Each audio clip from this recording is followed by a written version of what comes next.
എന്താ അതിന്റെ പേര്? വസുമതി. എവിടെ വന്നു? വടകരയിൽ. എവിടെ നിന്ന്? വാമനപുരത്ത്. വട വീഴുങ്ങ.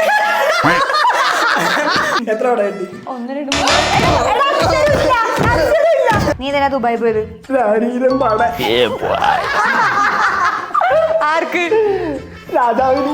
ഏത് രാജാവിന്? രാജാവിന്. ദുബായിന് ഇങ്ങോട്ട് വന്നത് വെറുതെ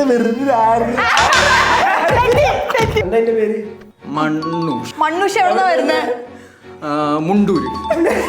മുണ്ടൂരിൽ എന്താ? മുണ്ടൂരാണോ പണി? മാമ്പഴം മിക്കല്. എത്ര മാമ്പഴമുണ്ട്? മുമ്പ് കൊറേ മാമ്പഴം ഉണ്ട്. ഇപ്പൊ മുമ്പത്തെ അത്ര മാമ്പഴം ഇല്ല. ഇഷ്ടപ്പെട്ട നിറം എന്താ? മഞ്ഞ. എന്റെ കാമുകിയുടെ പേര്